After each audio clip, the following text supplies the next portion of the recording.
जीवन में वही श्रेष्ठ कहलाता है जो अपने कर्मों के साथ, कर्तव्यों के साथ पूरे भगवान के गुणों को जोड़कर करता है। तो भगवान के गुण क्या है? भगवान के गुण है नैतिकता, ईमानदारी और प्यार के साथ जो अपने कर्तव्य और कर्मों को हमेशा ईमानदारी से करे, वही तो भगवान के गुण है। उसी से तो इंसान श्रेष्ठ बनता है। बिना अहंकार के साथ जो कर्म करता है, उसी से तो इंसानियत को श्रेष्ठ की ओर लेके जाता है। ऐसे ही एक दिन की बात है, नारद मुनि जी भ्रमण कर रहे थे। भ्रमण करते करते वो हमेशा नामस्मरण किया करते थे भगवान का।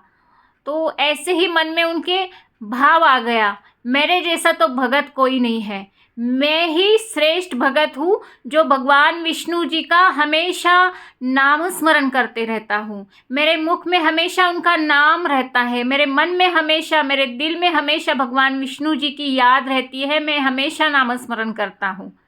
लेकिन ये अहंकार आया है, नारद मुनि जी को ये भगवान विष्णु जी ने पहचान लिया और उनके इसी अहंकार को मिटाने के हेतु भगवान विष्णु जी ने नारद मुनि जी को अपने पास बुला लिया और कहा, नारद मुनि जी, आपके पास एक काम है, आप पृथ्वी लोक पर जाना और ढूंढना मेरा कौन सा श्रेष्ठ भगत है। नारद मुनि जी ने वैसा ही किया, गए ढूंढने कि भगवान विष्णु जी का श्रेष्ठ भगत कौन है। जैसे ही ढूंढने निकले, कोई उनको श्रेष्ठ भगत मिला नहीं। फिर से लौट आए। लौट आने के बाद भगवान विष्णु जी को कहते हैं, मैं ही आपका श्रेष्ठ भगत हूँ, ताकि मैं ही हमेशा आपके नामस्मरण में, आपके याद में लीन रहता हूँ तन मन से। तो भगवान विष्णु जी ने कहा, ठीक है, लेकिन आप एक काम करना, चलिए मेरे साथ, मैं आपको दिखाता हूँ। भगवान विष्णु जी पृथ्वी लोक पर एक किसान था, उसे दिखाने लगे और कहा, ये मेरा श्रेष्ठ भगत है। तो नारद मुनि जी के मन में बड़ी उत्सुकता आई कि ये कैसे श्रेष्ठ भगत हो सकता है। तो भगवान विष्णु जी ने कहा, जाओ आप पृथ्वी लोक पर और उसको देखो, उसको जांचो, तब आपको पता चलेगा। भगवान नारद जी गए पृथ्वी लोक पर और उस किसान के कुटिया में छिपके से उसकी दिनचर्या देखने लगे। वो बेचारा सुबह उठता था, नामस्मरण करता था, भगवान की प्रार्थना करता था और खेती करने चला जाता था। पूरे ईमानदारी से, पूरे सच्चाई से, नैतिकता से खेती करता था। फिर रात को लौट आता था, खाना पीना खा के फिर से भगवान की नामस्मरण करता था, उनको याद करता था और सो जाता था। ऐसी उसकी दिनचर्या चालू थी। जैसे जैसे वो रोज़ करता था, नारद मुनि जी ये देखते जा रहे थे। नारद मुनि जी के मन में प्रश्न आया, ये तो भगवान का नाम बस सुबह और शाम को लेता है। फिर से नारद मुनि जी भगवान विष्णु जी के पास चले गए और भगवान विष्णु जी को बताने लगे, मैंने तो पूरी उसकी दिनचर्या देखी है उस किसान की, वो बस सुबह और शाम को आपका नाम लेता है और दिन भर अपना काम करते रहता है खेती में ही, तो वो कैसे श्रेष्ठ हो गया।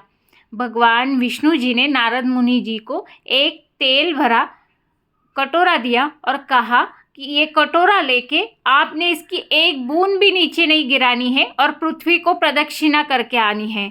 जैसे ही भगवान विष्णु जी ने ये आदेश नारद मुनि जी को दिया, वैसे ही नारद मुनि जी वो कटोरा लेके तेल का पूरा भरा हुआ निकल पड़े पृथ्वी को प्रदक्षिणा लेने के लिए। और जैसे ही पृथ्वी को प्रदक्षिणा कर रहे थे, वैसे बस उनके मन में ना भगवान विष्णु जी का नाम था ना कुछ और, बस उनका ध्यान था उस कटोरे की तरफ कि इसके जो कटोरे में तेल भरा है वो नीचे ना गिर जाए, बस यही ध्यान था।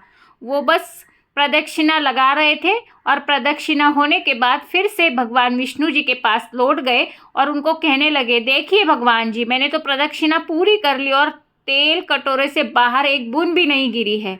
तब भगवान विष्णु जी ने नारद मुनि जी को पूछा, आप जब प्रदक्षिणा कर रहे थे तो आपने कितनी बार मेरा नामस्मरण किया है।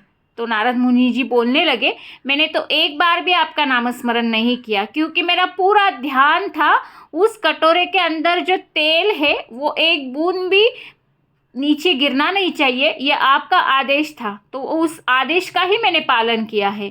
तब भगवान विष्णु जी बोलने लगे, वैसा ही वो किसान है, वो बस मेरे आदेश का पालन करता है। पृथ्वी के हर इंसान को मैंने अपने अपने काम, कर्तव्य, कर्म दिए हैं। वो अपना कर्म, कर्तव्य अच्छी तरह कर रहा है।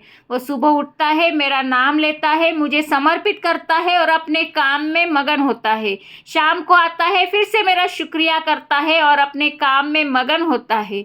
वो मेरा नाम लेके ही दिन की शुरुआत करता है और जैसे ही दिन खत्म होता है, वो शुक्रिया करके दिन भर वो काम के लिए शुक्रिया करता है। इसलिए वो श्रेष्ठ है, क्योंकि वो पूरे ईमानदारी से, निष्ठा से, नैतिकता से काम करता है। निद्रा से जागृति के और चैनल को सब्सक्राइब कर